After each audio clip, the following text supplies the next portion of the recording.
Hello,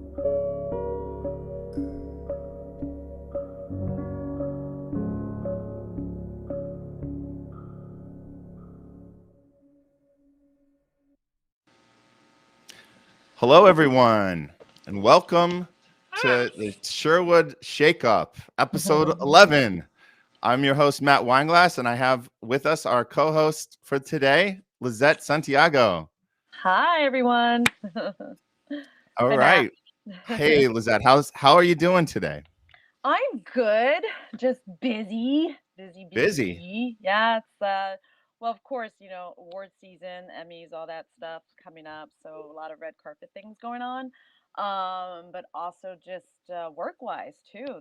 I feel like it's the film festival season or something because It, it's it is it is coming back, and we're seeing a lot of these like red carpet events are coming back, and screenings, festivals, and things like you're saying are happening. And also, what's happening is we're getting in person again too, because we have our new theater space, which we've now done our first official event at. yes. Our production workshop. It was incredible, and we got some folks out there, and I it's was our new. there. You were there. You were there for sure. And we brought some new people into the group. I've never even been to anything before, but it was nice seeing some old faces because I think the last time we had an in person was literally like I think it was February 2020, like a month, I think right before the lockdown. And so it was just really nice to get back in the space, and it's a new space. So we're at the Complex Hollywood now. In West LA. It's a beautiful theater arena. That's where they do the Fringe Festival every summer, and they're starting to get some action there too again. And they have all those little theaters in there, and within theaters within a theater, and we had a great time doing it. So we're going to be back there.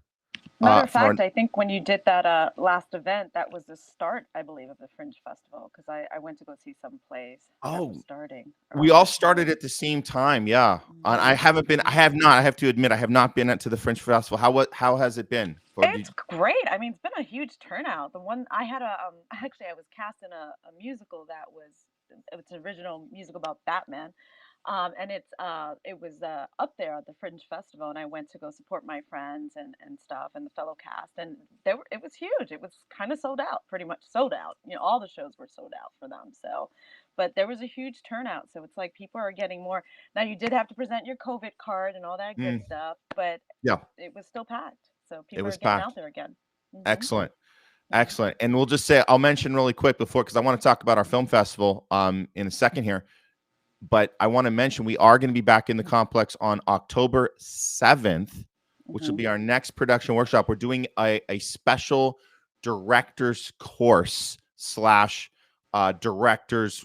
We'll just call it a director's workshop. We're going to preview the director's course that's actually now coming up beginning of next year. So we give people a chance to come in and see what we do in the ongoing course. It's an 8-week course that's going to start early next year. But this one night on October 7th, you can come in and get an idea of what we do in the class. And we're going to have a special guest speaker. It's the director of the upcoming film that we are co-producing. Sherwood Players Productions is co-producing, called Masha's Mushroom. So nice. Yeah. Director. So we will have the director, White Cross, will be here to talk about her directing experience. And so the whole thing's gonna be one big director's workshop for everyone. So nice. If you're amazing. Right. So if you're interested in getting involved in directing or anything like that, or just curious about the whole arena, come check it out. We're gonna have those tickets available very soon on our website at sherwoodplayers.com. And I have to throw that up here right now. There we go. Get your tickets fast. Look at this. Join our community. There it is. Very cool. And we'll go back to this one. So yeah, I'm getting better at this with all the tech. And the community is getting bigger and bigger, Matt. I mean, I was looking at the members, and before it was like, in the hundreds, but now it's just getting up there. I'm like, every time I look, there's like 10 more members, and I'm like, wow, this is amazing. So well, it's like what I like about it is that we know everybody, that like if you want to join our group, we're going to engage with you. We're not just like one of those groups on Facebook where it's like anyone could just just pile in, because then you have all these fake bot people coming in. No, we make sure we have a personal relationship with everyone. So like when Lizette, when you're saying you bring in 10 people, we have 10 people come in, we have a personal dialogue with each of you. We want to know where you are in your career and your journey as an artist, and what your emphasis is, and where you can benefit through our community as we provide opportunities to network and engage and build your resume and just learn more about the industry and how you can keep working your way up. Because we all have those similar goals as artists to keep, elevating as this is a tough industry. I mean, Really it's tough. crazy. And with the COVID situation, it's like tougher because things are coming back, but there's other things going on, and it's just good to have a good community where you can kind of keep yourself motivated by hanging out with other artists And who are like-minded people, and not feel isolated. I think that's been the problem of being locked down for the last year and a half, is that we've had this feeling of isolation. And yes, things are opening, and yes, we've talked, there's events and there's red carpets, great, all these great, cool things. I know personally there's people that have felt anxiety about these things. I've talked to people. They have not used to getting out. It's like foreign. It's like when you haven't been to the gym in 2 years. Like, wait, what? I got to bench press now. I got to do how many minutes of cardio? I think it's the same for our bodies. It's the same for our mind. It's, wait a minute. I got to engage now. I got to go on literally walk this red carpet. And who are these people? And what about my social skills? I forgot all about all these things. So we have to, I literally did a red carpet a couple of weeks ago, and I was just like, I haven't done one in a long time. And it was interviews and talking to people. And for a minute, I was really nervous, but I was just like, right. Oh, I remember how to do this, but it's just engaging with people again that feels so good. It was just amazing. I actually bumped into Patrick Kirkpatrick at this event too. So he was very there, cool. we talked, and it's just nice to see people out and about again, Very cool. I love it. And speaking of out and about, we have been planning our very first film festival that will be live in person at the end of this year in December. We're going to have this is something we've been thinking about and planning for so long, and now we're actually doing it. It's our very first one. And so what I'm going to do right now, let's bring in our film festival director, Steve Brock. We're going to bring in and we're going to check in about how things are going in the planning stages and bringing in these submissions. So welcome to the show. Back to the show, Steve Brock. Hey guys, how you doing? Okay. Hey, how are you? I'm okay. It's awesome. as we all are during this rough time in the universe, we're taking it easy, trying to navigate it. Doing pretty good. For sure. How are y'all doing? Good. We're good. We're good. We're excited about the things that we have coming up, and like we've been talking a lot about community, Steve, and like I think that element of Sherwood that we like to bring to all of our projects and events. I think that I feel like we're doing that with the film festival right now. So can you talk to us about how that process has been, and how we're able to keep the engagement with people and the personal connection with people as we're going through the submission process? Well, part of it is just reaching out to the larger community, large filmmaking community, but primarily we started with our internal community quite a bit. There's quite a few people who have submitted films from the Sherwood community, but this is an international festival. Oh, Lizette has submitted her film. Yes. That's great, Lizette. Filmmakers did, Patrick Duncan's submitted a film. Tony Millard submitted his film. So there's lots of films going on. But also we've been getting some international submissions. One from Egypt. There's an animated film, I believe it's from Argentina. There's lots of different films that we've been able to enjoy having the submissions on by reaching out to the larger community. By being on Film Freeway / Sherwood Players International Film Festival. That way we can reach out to that external community, because we want to have that as an international film festival. We want to have multiple different cultures and backgrounds represented in our festival. So being able to submit from those countries outside the United States has quite been a pleasure. Absolutely. That sounds awesome. Steve, when you say it like that, I feel really excited to be just part of this. And I want to thank you for, spearheading this for us, because it's it's crazy because we've been on the other side of it. Like Lizette, you've been, you just submitted your film to not just to our festival, you've submitted to a bunch of them. Oh my Steve, gosh, yeah. I know, Steve, you've submitted to a ton of festivals with your Yeah, film. I mean, this one film, Echoes of Kerberos, I've submitted all over the place, and it's doing all right. But it's doing pretty good. But it's doing all right. It's doing great, Steve. What are you talking about? I'm trying to be modest here. Yeah, it's doing it. All right. As producer, the writing team and directing team did an amazing job, but yeah, you're like yeah. I'm the producer. We're killing it, aren't we? Right. No, but yeah, it's a good film. I like that. I enjoy watching it when I get a chance to. But it's nice to be able to come on this side and use some of that experience from submitting my film, and everyone has submitted films in this group here to festivals. And inside Sherwood, not just us, but multiple people have submitted to the festivals.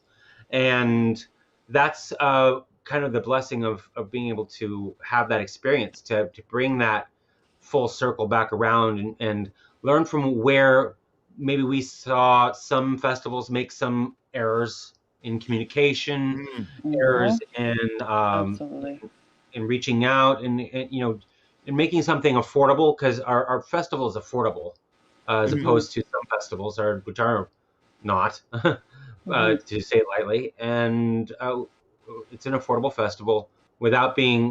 But what we do have is we have independent filmmakers in our group with the experience to be able to really judge another person's work fairly, and not just a friend of a friend of a friend.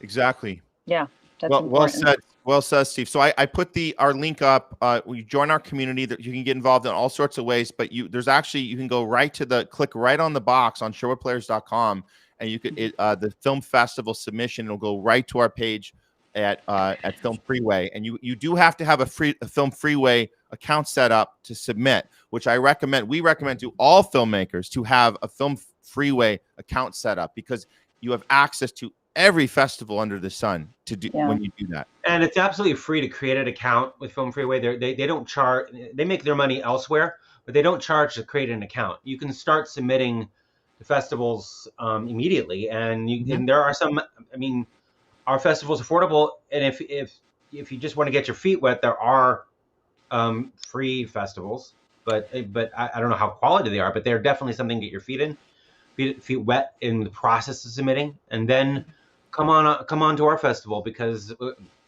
our festival's in December. It's going to be in person, live in person. Yeah, thank you for doing that. Thank you for doing that, because there's so many that are still up, and they're going to do it virtually, or they don't know. But I understood maybe back in 2020 it would have been hard to do something in person, but now we're at the point where we're being safe.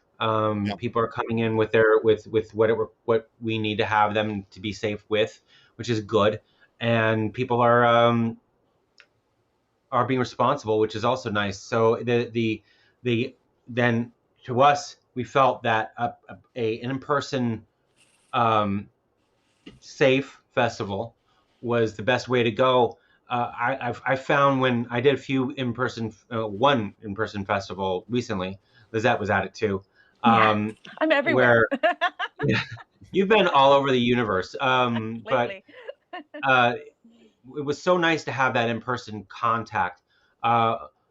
Personal friend of ours, Patrick Duncan, and we saw his film then a couple of days later, and the filmmakers were coming and stopping us and asking him questions about the film, which you can get that Q&A sort of done through Zoom. It does. I mean, it worked last year for certain festivals I was involved in, but that personal contact, they like, boy, that your sound design is so cool. They were geeking out on sound design, which I'm kind of blown away. I'm still consider myself a novice or intermediate anyway filmmaker, and the things that people geek out over is kind of fascinating to me.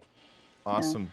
Well, it's Awesome, great too Steve. to have in-person stuff because I did a film festival last year that was virtual. No, they had like a little place to go mingle with everybody from the film festival. It's like you said, Steve, it's so different when you're in person because I got to meet Patrick too in person. I probably wouldn't have if you weren't there, who introduced me, who, Right. it's just the way it happens. So it's Well, I perfect. mean, It's just so fun. Hmm. I mean, we're artists first, Hmm. and you know, I mean, we're all going to disagree slightly on the societal pressures of what's going on right now, but we all, as artists, know the importance of that kind of contact. Hmm. Um, Hmm. I mean, you can be safe. I mean, this is, I guess, pandemic, whatever, but you can be Yeah. safe and still do that. You can have that personal contact. Right. Yep. I mean, when I spoke at the Spectrum event last, you know, people were safe. People were distanced. People were wearing masks when they weren't on stage talking. Which, you know, that's there's ways to do this to be safe, and that's what what's the kind of festival that we're planning Right. Mhm. is staying within safety parameters, but we're having this in-person festival so that we can have that contact of what it's like to have a film. Um, and you're gonna watch it, you're gonna geek out, you're gonna go, that's really cool, this specific thing is so cool, Yeah. and you're not gonna have that 20-minute discussion over that one specific thing when it comes to a virtual festival. You're just not. Yeah. I mean, Right. Different. I submitted virtual festivals, and it's nice to do that. I just Mm. got accepted in a festival from my hometown, but I Oh know wow. it's because the venue's closed. They're going to do it online, and I know I'm not going to have that interaction. And even if I do go on some sort of Q&A, because I got interviewed by this Italian festival once, which was Mhm. nice, and I got the Q&A there, but it's still not the same. It's still not No. this back and forth, and No. I'm looking forward to that in December. Yeah. Awesome, Steve. And sorry, Go Matt. ahead. When's the deadline so that people know to get their films in for getting it into the Sherwood Festival? What's the actual deadline now? We have a regular deadline of October 3rd, I Okay. believe, And we have a and late deadline up to November when? 7th. November Okay. 7th. 7th, which is really super close to the announcement date. Right. Okay. And then in December, December 11th, correct, Matt? If I'm That's correcting, yes. Yes. because Okay. I said we couldn't do it on my birthday, so we're going to do it the week after, because I'll No, be Steve's it's a good throwing time. celebrating. hints. Steve's It's throwing great. hints. I think But it's good we got timing. it. Yeah.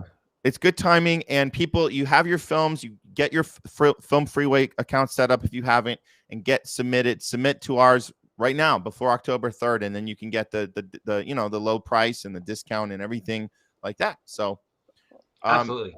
great. Hey, thanks, Steve, for checking in with us. You're going to be joining us on Clubhouse at 3, yeah? That's the plan. Awesome. Okay. So we'll be Yay. doing our Clubhouse talk. So everyone's welcome to come over there on the Clubhouse app at 3 o'clock Pacific in the Power to the Artist room in the Sherwood Players Club. So Awesome.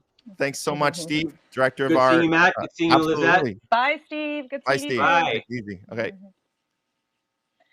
Well, that Very was such cool. a wealth of information. I'm excited. I'm like, wait, this sounds cool. I want to enter. Wait, but I can't. You'll wait a second. I'm part of it. Yeah. I think I'm one of the judges. I have to check, but okay. You are? Yeah. Okay. Okay. Have you heard of my film? I'm Right. kidding. I just put this festival together so I can get my films up. No, I'm just kidding. That's not cool. That's not. We won't go That's there. We won't funny. go there. But Okay. he made such a good point though that it's so good to have in person things, film festivals versus virtual because it's like Yeah. there was a film festival that was right downstairs from me at the theater right here where I live, and yet I couldn't go Yeah. because it was all virtual. But it would have been so cool to be there in person. But it is what it is. Well, we're doing it and we're excited. December 11th will be our date. Everybody's welcome to come. Nice. And yeah, we'll announce the finalists that will all be screened up on the big screen. And then we're going to have Awesome. our awards given up and the Sherwood Players Christmas, or I guess we call it the holiday party, will be the following day, will be on the 12th. So that's our plan, is Oh wow. to do a back-to-back film festival then the following night, the awards followed by the holiday party for Sherwood. Wow, So big we want week for everyone's Sherwood. invited. Yeah. So more on that to come. Join our community, sherwoodplayers.com below. And that's that. So let's switch gears now. We have our, I'm so excited today. We're going to bring in our special guest here in just a moment, but just so people understand, this was a very awesome episode we put together in advance for today. A very good friend of ours, part of our community. We thought it was a great opportunity to get a little sense of Hollywood, what we call Tinseltown. So we called the episode Growing Up in Tinseltown. Oh, yeah. Because we want to kind of step back for a second and look at Hollywood, look at this industry from a full perspective of, beyond what we see from with our own blinders on. And what a perfect guest to bring in. But our friend, who's Hollywood legend. She's been part of Sherwood projects recently, but her career started way back in the late 40s, early 50s. She was a TV star on some shows you guys might recognize: Gunsmoke, Brady Bunch, Donna Reed Show. She's done some movies: Enchantment, Green Dolphin Street with Lana Turner. Here we go. This is our guest is Gigi Perreau. Welcome to the show, Gigi. Hi, Matt and Lizette. Hi, how are Gigi. you? How are you? Good. Thanks so much for asking me. Yes, and we Gotta have check you in with on. each other. Yes, we do have to check in. It was kind of fun to hear about your film festival, because the photo that we put up is me about 10, 12 days ago on my way to the Burbank International Film Festival. I'm on the board of that festival. So it's really an exciting time for young filmmakers to have this wonderful venue of festivals and an opportunity to have their film screened. So it's really exciting. Excellent. Now, with that Burbank Festival, is that going to be an in-person event, or is it all online? It was in person this year. Oh, It was actually in person. I think it was partially. I think all the submissions and all that. But I think the final part of it, I was only there for the gala and the presentations. But no, it was great fun and very exciting for the young filmmakers. Excellent, Gigi. Well, thank you so much for being on the show with us, and we can't wait to hear some of your stories. We're going to try and pack as much in as we can, because I know we could go all day together. We could go hours together with the stuff you've seen, Gigi. So we're gonna do our best to get as much in as possible. But I guess I just wanted to jump back to the beginning and just start with in the late 40s when you came in to the scene, into the Hollywood scene at that point. How did you get started? What happened? Oh my goodness, Matt. By the late 40s, I had already done about 10 to 15 films. My first film was in 1943. I was the baby in Madame Curie with Greer Garson and Walter Pidgeon, and Margaret O'Brien was my older sister. So that was, and it was 1943. So I really worked all through the 40s, many films. Enchantment, Song of Love with Katharine Hepburn. Just My Foolish Heart, Susan Hayward. I had these incredible, enormous stars who were my mother's, my father's, aunts, uncles. It was such a great experience, because obviously when you start at 2, you haven't had drama lessons, you haven't had acting lessons. Right. You just get to work with these incredible directors, and it becomes very, very natural. So it was talent. It's just, exposure and work and being with the right people, I think is more important than anything. But no, it was a lovely time, and a very, very innocent, completely different time from now. I'm finding that when I was working, when I was 5 years old and in kindergarten at MGM, Jane Powell, who unfortunately we just lost her, and what a beautiful woman, but Jane Powell and Elizabeth Taylor were seniors in high school. And so it was just one little classroom. So I got to look up at these absolutely glorious, gorgeous women who were then already big, big stars.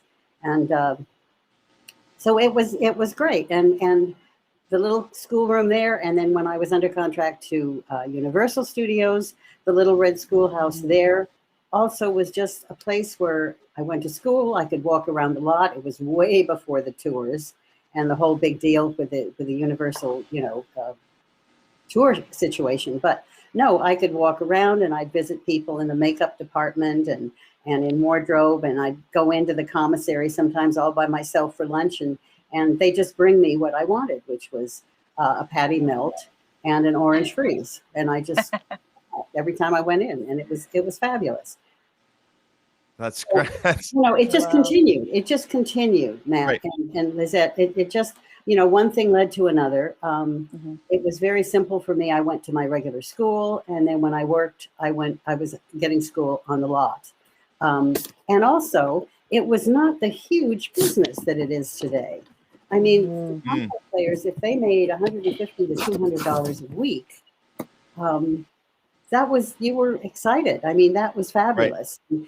And nowadays, I think the competition and the pressure on not just kid actors but adult actors with that kind of money involved, it's just really, really another era. Right. And you said you were signed to Universal because during your time, a lot of actors were signed to studios, right? Where they had to do a certain amount of movies with the studio. Is that true? Well, there were a lot of contract. Tony Curtis, Sal Mineo, Laurie Nelson. I'm trying to think of some of the other ones that were under contract. I remember I used to go up to the little dance room and watch Sammy Davis Jr. Do his little tap dance routines with Hal Belford giving him choreography, and I just sit in the corner. And Sammy would say, "You want to come and dance with me?" And I go, "I don't know how to dance." But you know, it was, you know, you could just kind of and go in and visit the other sets when I wasn't actually in school or filming a scene. So it was a lovely, simple, non-pressure. I am one of the few that just loved it. Just loved it. Excellent. Awesome. Yeah, that sounds. I can visualize you're telling us. Like imagine being there at the time. It must have been no kid running around the set. Yeah, and one of my fun things is when I was under contract to MGM, and then I went back and did a film called, which was the one with Shadow on the Wall. Shadow on the Wall.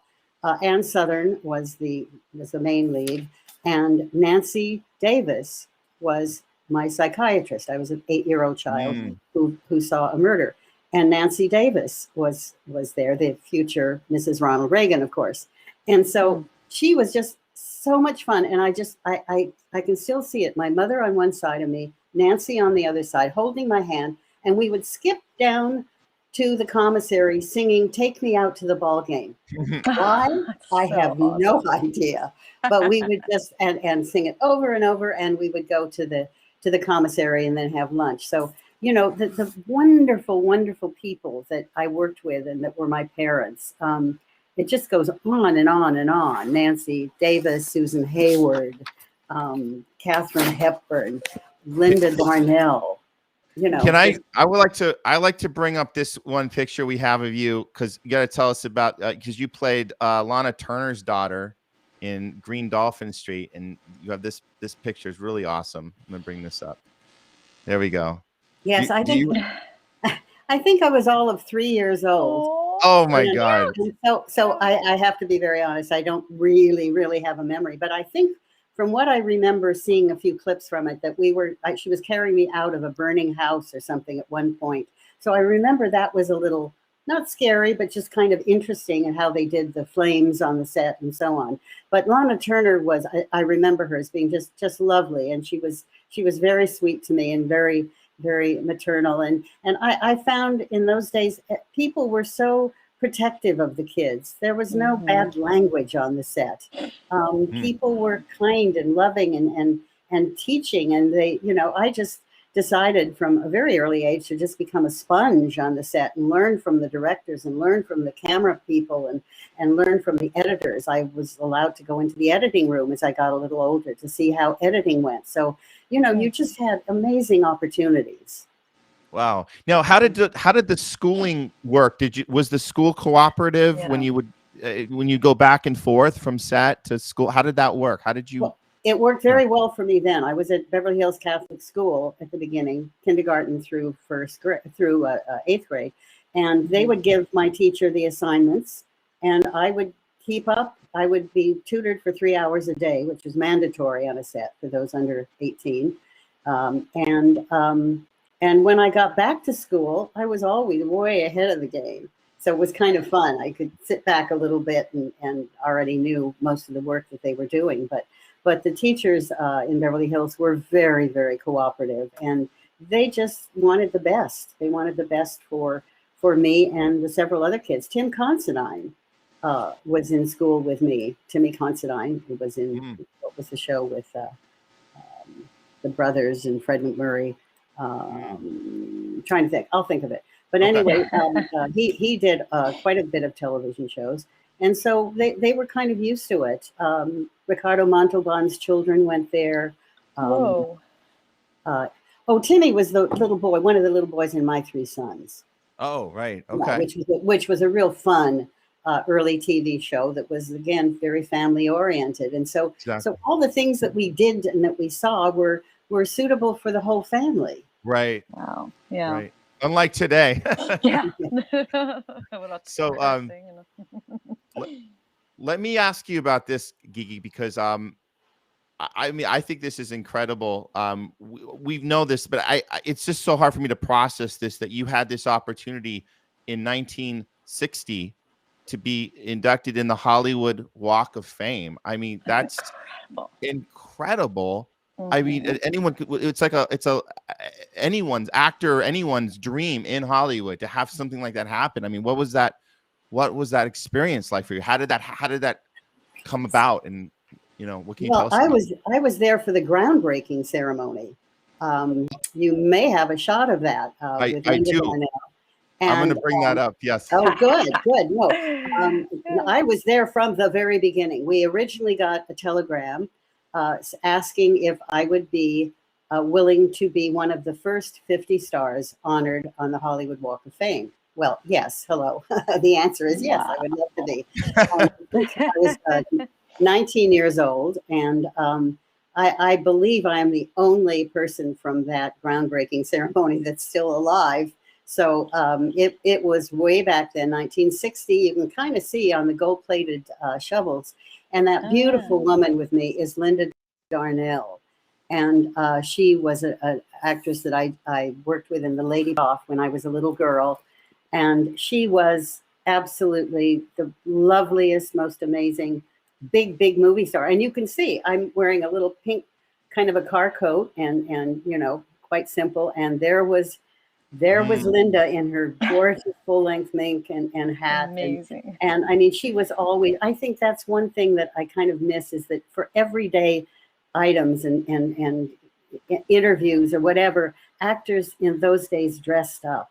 Yes, they did. And there was no paparazzi following big stars around. They were honored, and they were respectable people. And yes, there was paparazzi at a premiere, or if you went to a special event at the Hilton Theater or the Hilton Hotel, all the photographers were out in red carpet and so on.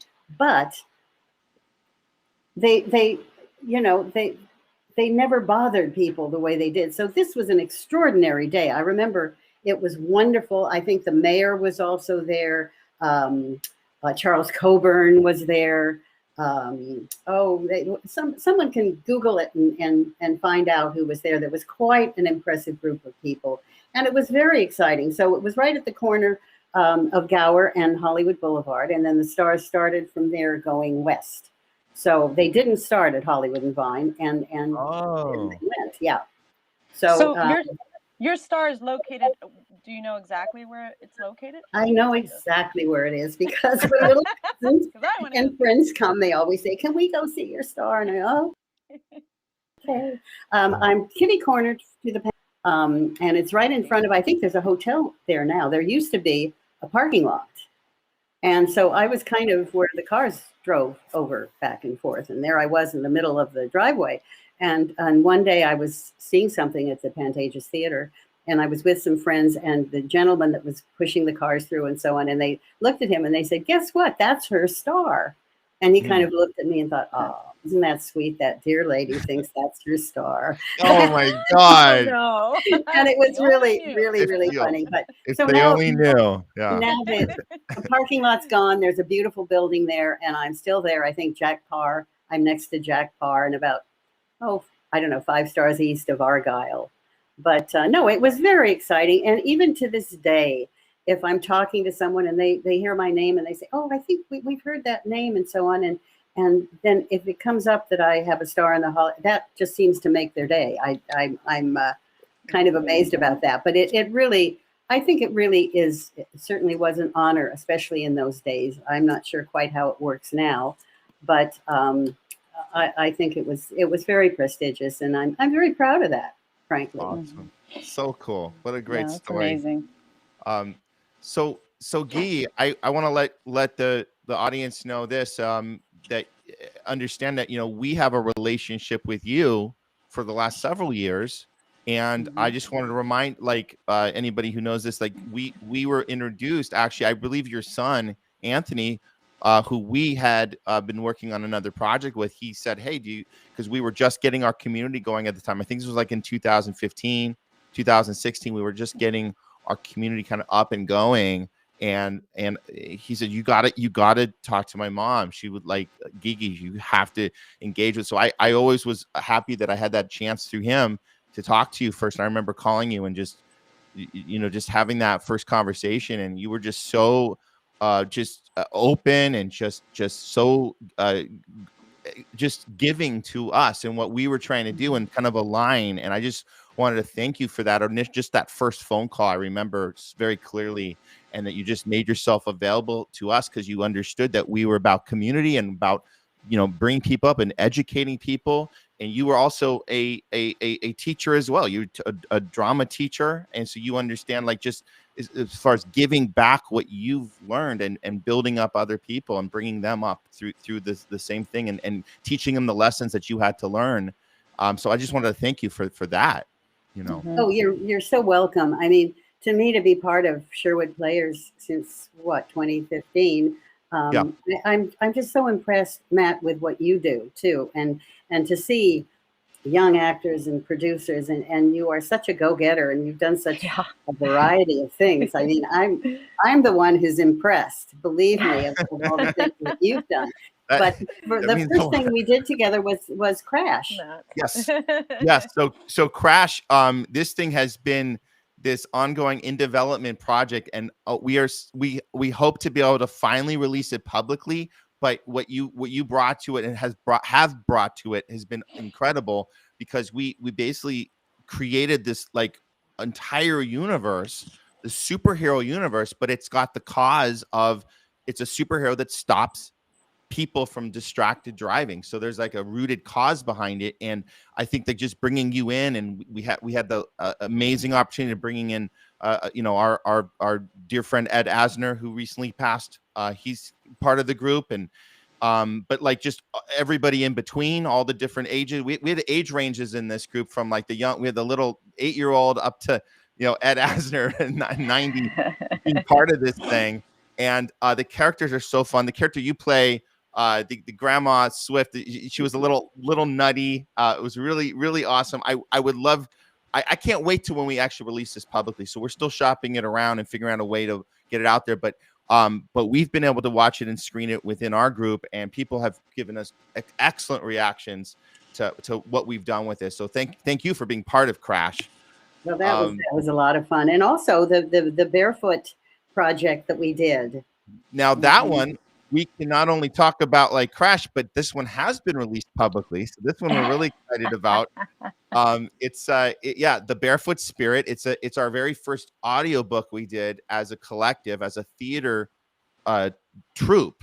We did it's a business, we call it business audio theater, because we took the book, The Barefoot Spirit, which was written by, it's a New York Times bestseller, written by the creators of Barefoot Wine, Michael Houlihan and Bonnie Harvey, who have written this business book and wanted us to put it together into a theatrical experience for people, so they're not just getting lectured at for 7 hours, but that we do it in a fun way. So of course I called you up. I said, Gigi, we'd love you to be part of this. And then I had a very specific role for you too, which was playing Bonnie Harvey's mother, Mabel Heard, which was a really fun. So that was awesome working with you on that.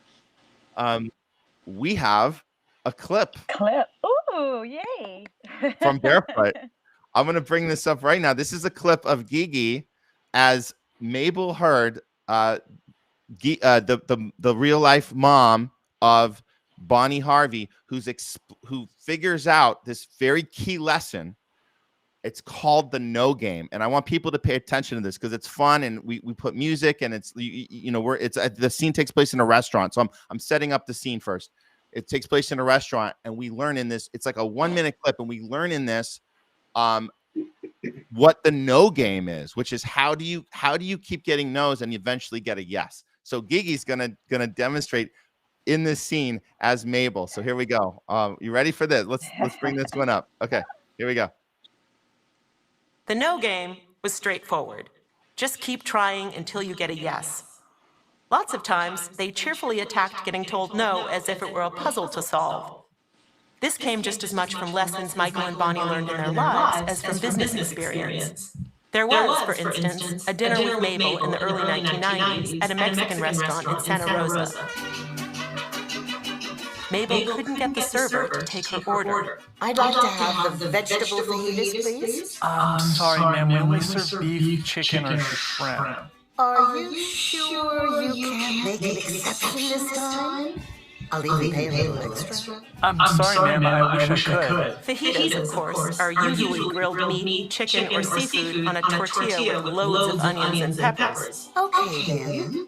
I'll have a chicken fajita. Hold the chicken. No problem. That's the no game. Figure there's always an answer. Just keep playing.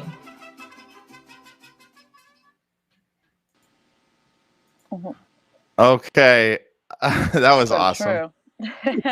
So, yeah, so that was we might have had a little echo on that for people listening, but I think we could hear it just enough. But yeah, that was really fun. Always cool. The voiceover work has been really exciting, and I just love having you part of like 2 of our projects now with some really awesome voiceover work that you've done, Gigi. So thanks for being part of those projects with us, and as we keep me in mind. Keep me in mind for future. For the next one. I'm available. I'm available. Believe me. Absolutely. You got it. So I mentioned you were a drama teacher for sure. And it turns out, I don't know if you want to tell this quick story for us, but I think it's interesting that you were Meghan Markle's drama teacher. Like, how incredible was that when you found out where her life direction went and how you were able to keep that relationship with her beyond yeah. Yeah, was she a good student? No, it was fun. The only comments I can really make are the 5 years that Meghan was at Immaculate Heart, and that I directed her in plays and taught her in class and so on. And she was an absolutely delightful child, and her dad was wonderful. He did all my technical stuff. And so when Meghan got engaged to Prince Harry, I was absolutely overwhelmed with requests for interviews, whatever, literally from all over the world. So I finally turned it over to my daughter, and I said, Gina, you've got to handle this for me, because I mean, people knocking on my door, coming into a gated community and so on. So what we ended up doing was ITV hired me to do some narration and a couple of documentaries on my life, on Meghan and her dad's life. And so we were brought to England and had a lovely, lovely trip there, going to the wedding as a bystander. I mean, as someone who was talking about it and reflecting on things and so on. But it was a wonderful experience. I had never been to England before, so to go there and to be there with my daughter was just a fabulous experience. And I really, I don't want to, and I can't possibly comment on what is going on now in Meghan's life, because it's private, it's personal, and I'm not part of that. I'm not sharing in any of that. And so all I can wish for all my students, I just, once they graduate, it's like a mommy bird, with a nest. Let your chickens fly and do what they may. And I'm just as proud of. I was watching Dancing with the Stars last night because that's my mother's favorite show, and Tyra Banks was one of my students. And No way. she also is an absolutely loving, wonderful human being. She does some wonderful things that people don't even know about, and extremely bright. She was a very, very bright student. So, but Meghan and Tyra, and then several others who are very active in the theater scene locally, that are doing well, and they're wonderful, wonderful people that I keep in touch with on Facebook and try to watch them if they're doing a show somewhere in Hollywood or nearby. And no, I feel very blessed, Matt. I had an extremely lovely career in Hollywood, in Tinseltown, when it was still Tinseltown and fun. I had a lovely career. I have 4 lovely, wonderful children. I'm very proud of them. And I had a 25-year career teaching theater, drama, directing plays, working with wonderful people. One of my I won't even call him a protege because he's too brilliant. Joseph Leo Bory, who was on Broadway in Jersey Boys. When Joe was a student at Loyola High School, he came over and did plays at Immaculate Heart when I was teaching, and then ended up directing some of the shows, and has, just been an amazing, amazing person. I think I've touched a little teeny piece of quite a few kids' hearts and souls, and maybe their talent. But to me, that's what teaching is all about, is to nurture the talents of your students, to recognize them and nurture them. Even though I was teaching at a school that was really pushing for 4-year colleges and so on, I was kind of a little bit of a kickback teacher because I kept thinking that's not necessarily for everyone. And I really believe that the most important part of an educator's responsibility is to nurture the individual students that they're blessed to have, because we're with them half of their lives practically. It's a amazing relationship.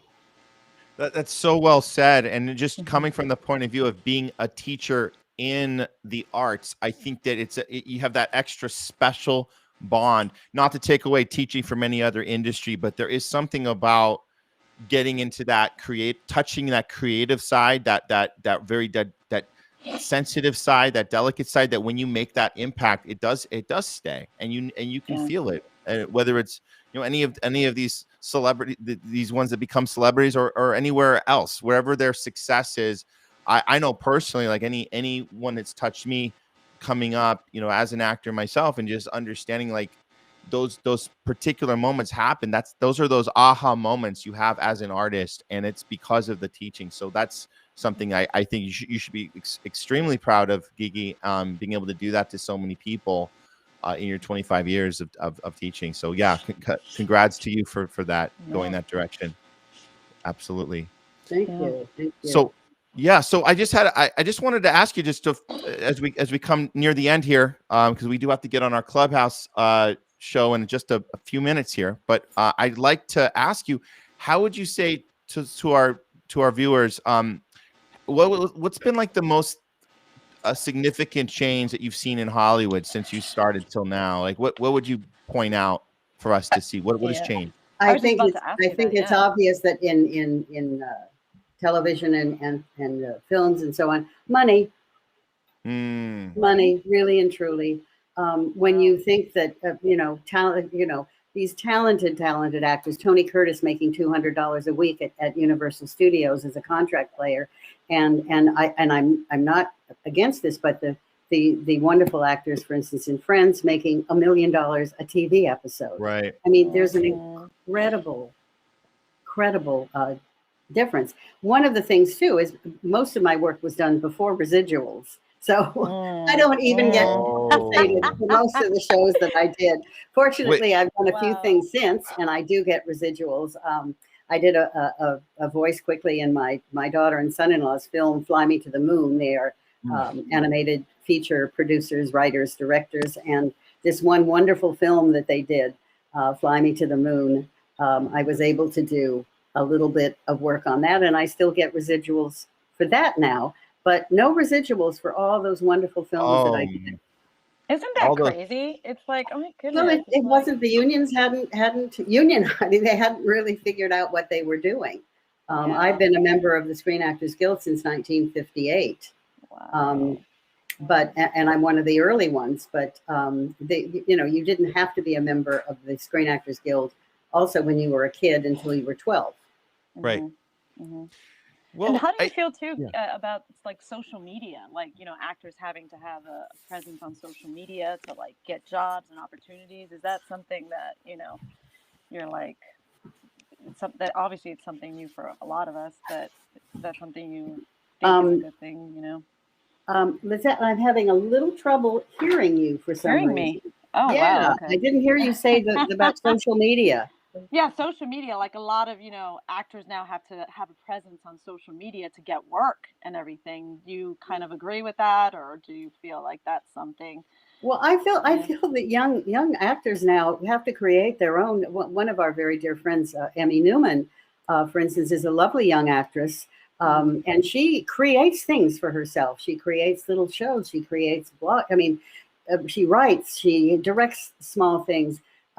She's lovely. She's Paul Newman's great niece, and was kind of in her blood, and she's just adorable. And so, this is what's happening. Social media is helping many of these young actors, producers, directors. You're talking about your film festivals. I mean, all of these things, especially during the pandemic, have been, with social media, they were able to continue being creative, at least, even if they were at home and doing it all by themselves. So social media has a very important role, I think, in any profession, not just for actors and people in the motion picture film industry. But you just hope that it's used wisely. I don't know where it's going to go from here. And of course, these things are all totally new to me. I'm 80 years old. And I play tennis twice a week, and I'm with my kids and my grandkids, and I have an amazingly happy, wonderful life. But, I just am not that tuned into. So when you called me and asked about doing this, I didn't know whether it was a blog or whatever. I said, I haven't really figured out what any of those things are. But I'm kind of delighted that this is my introduction. So it's really been fun. And I do want to apologize for not being here, face to face with you. I don't think that I mentioned I had a little skin cancer removed from my forehead, and I'm kind of swollen, and I don't think anyone would want to see me. But if we do this again, I will certainly be there in person, and I will have pictures and so on, and answer any questions. I do have a Gigi Perreau fan page on social media. There we go. And I try to answer things, but my son set it up, and I'm not real savvy about all those things. But no, I'm very thrilled. I still get wonderful mail from all over the world, amazingly enough, from young people. Who, I'm 28 and I'm a big, film buff, and I love the old films, and so it's kind of fun that you really do see it. It hasn't faded out, and all of the wonderful old Hollywood actors and films that they did are still being seen and remembered by younger people. So it's great. No, I'm very grateful for what I have and what I've had, and I'm grateful to the Sherwood Players, because it's kind of been very fun for me to do those few things for you, and I hope we can do more things together, Matt. Absolutely. Thank you so much, Gigi. Can you tell us the fan page, or how people can find that? I have no idea. It's on Facebook. Gigi Perreau fan page. I have no idea. I think you just have to go to Gigi Perreau fan page. I don't know how you do that. Are you on Instagram? Are you on Instagram at all? Sometimes. I'm not really. No. No. I'm Facebook. I keep up with many of my former students on Facebook, and as I said, I have this Gigi Perreau fan page. But I will make a point of going on it more frequently and answering questions and things. But great. Anyway, this has been great fun, Matt. Appreciate the invitation. Thank you so much, Gigi, and we'll definitely do this again. When we'll be gearing up for a second season after we take a little break after our last show next week. But thanks for squeezing us in and taking a dive into this, because we're all just, we're all experimenting. We're all just, canaries in a coal mine, and we're figuring it out. So everybody's working hard. Lizette, nice to meet you. Likewise, and thank you for being such a wealth of information. You said young people look up to you, and I do. You're like one of more to come. More to come. Okay, Gigi. Take care. Be well, and we'll talk to you again soon. Bye. Bye. Wow, she was awesome. That's like, wow. That was very cool. That went very well. Okay, very cool. I thought I knew everything. I was just asking her stuff that I already kind of knew, but then she was telling, I had some of this I had no idea about. That's crazy. I didn't know she taught Tara Banks, number one. Yeah, that's awesome. That's crazy. But yeah, no, this has been really fun. Thanks, Lizette, for coming on. Of course. Being part we of need the to show have her today. on for 4 hours, like she said. Just want to ask her so much more. We could have done hours and hours, but we did. I have to applaud us. We did a very good job staying on point and staying just in time, because we have to get on Clubhouse in a few minutes. It's 2:56 right now. Okay. We did good. I'm proud of us. Yay! Yes, we covered a whole lot of stuff today. And awesome. For all of you guys that watched it live, thank you so much. Please hit subscribe on our channel on YouTube, and hit the little bell icon, and you'll get our notification when we go live again. Also, you can check out some of our shorts and some of our other cool uploads we have up there. A lot of cool videos. We've only been around for on YouTube for a couple months now. We have over 500 subscribers right away, which was really cool. And we're just going to keep growing on there. And we do have one more episode scheduled next week. And then we're going to take a little break. So please, guys, subscribe to this channel. If you're watching this after live, that's awesome too. Thanks for watching. And just be ready for our final, I guess we're going to call it our season finale next week. Well, I'll be announcing a special guest very soon. And then we'll go on a little break. But yeah, this has been the Sherwood Shakeup episode 11. Let me put this up one more time. And once again, I don't know. Oh no, you mentioned the guest. You mentioned the guest already, so I know. I'm going to be announcing it soon. Actually, should I announce it right now? Let's announce the guest. Sure, just do it. Our guest next week for our season finale is going to be my twin brother, Jeremy Weinglass. Yay, Jeremy! Professional pianist and public speaker. We're going to talk about how life as an independent entrepreneur artist has been in the music industry and in the entertainment industry. We're just going to have a little powwow twin session, how it's been maneuvering through the pandemic and beyond, and how we function as artists in today's new society. We kind of have to figure it out as we go. And so he's so talented. Yeah, he's so talented too. So that's, for sure. And that's going to be a good one. So I'm going to have, we're going to all be able to come on one last time before we go on break. So oh my gosh, we are getting towards 3:00. So I guess we better call it a show. Okay. Thank you, Lizette. You were awesome. And so were you, Matt. No, I don't even know what I'm doing here. Honestly, I'm just pushing buttons and I don't even know what's going to happen each time. Okay, we got to go. Thank you, everybody, for tuning in. This has been the Sherwood Shakeup. We'll see you next week.